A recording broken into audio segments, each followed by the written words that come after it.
Things are getting worse, peeps. As if I don't have enough to do fighting the bigots who think women's rights matter, I now have to take time out to defend my sister Kate Osborne from an appalling onslaught of reason, common sense and humanity. What is wrong with people? Why are they trying to stop us from fulfilling our calling and supporting men in their righteous quest of erasing women as a sex class? I mean, is it worth getting punched in the face like what happened to some turf up in Aberdeen yesterday? For being so insubordinate as to challenge male entitlement and attend a public meeting for women to speak at? How many of you need to get punched before all that iniquitous intelligence, bravery and determination is knocked out of you?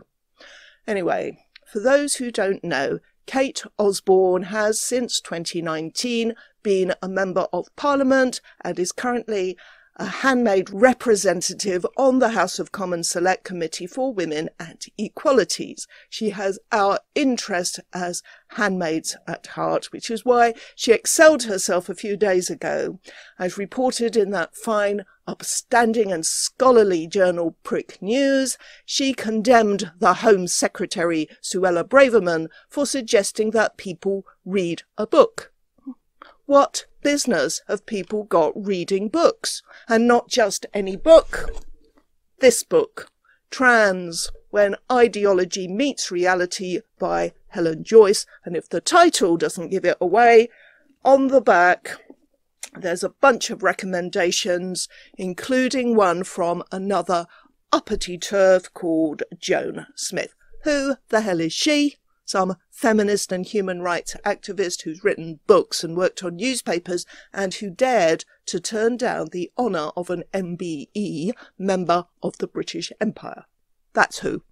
And she says, the book every woman should read. It explains how we're being erased, how our arguments are being distorted, and the cost of standing up. Sounds quite good, actually. Learn the cost of standing up, turfs.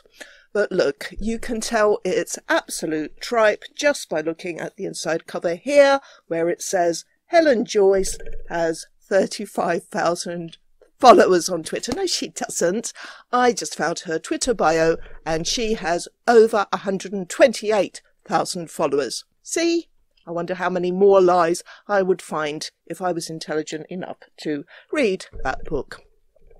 Oh my God.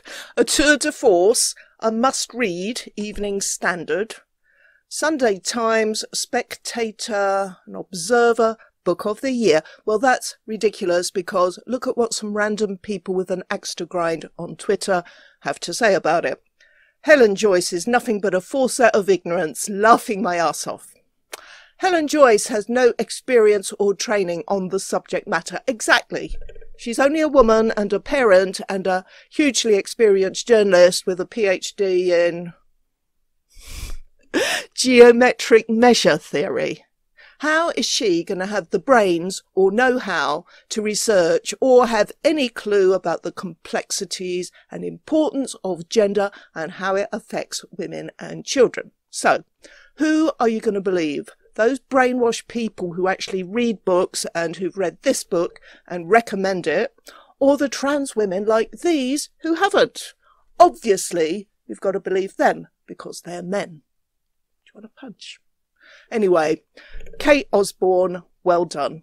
Brave sister, you're absolutely right. It's disgraceful that the Home Secretary should recommend the book as summer reading for parliamentarians, presumably in place of all that chick lit and Harold Robbins that they usually read. Is she trying to ruin their holidays? Since when have parliamentarians needed to understand all sides of a divisive culture war, as she put it, when she doubled down on Twitter? And what a good idea to turn off replies, because you know what that does. It means that instead of bullying Kate by replying to her, they have to quote tweet in order to show their responses and show the whole of Twitter exactly who is a traitor to the noble cause of men's rights. For example, one-time Olympian Sharon Davis, MBE. Ignorance will not come to your rescue as more and more sunlight is shone on trans ideology. I wish. Unbelievably naive to not want to educate yourself to all the facts, regardless of position. Presume Kate Osborne MP, you also think males can steal female sports opportunities? Well, of course they can. What's wrong with that? Davies is an idiot. Still, at least she didn't turn down her MBE. Legal feminist. In fact, any MP who reads the book is likely to finish it with an improved understanding of how the Equality Act works in this area. Helen Joyce did her research carefully and thoroughly. It's a must read. They're just a bunch of lawyers, so what would they know? The worst kind of lawyer, actually. Feminist lawyers. Now, here's a sensible comment from a King's Counsel. That's a real lawyer. Roddy Dunlop. Because banning books is always a great idea. Forbid people from reading that with which we disagree. That is something that's always been the hallmark of a mature and responsible democracy. Am I right? Yes, Roddy, you are right. And if people won't listen, burn the books. That'll teach them. Thank you, Roddy. Praise be that a man came along to tell us how it is. Anyway, there are more quote tweets, and apart from that exemplary one by Roddy Dunlop, I could not find a single one supporting our sister. But don't you worry, Kate. You've done enough to show that you're firmly on the side of men's right to redefine womanhood and to put loads more people off from supporting that erstwhile party of progress and equality. We've got your back. Under his eye.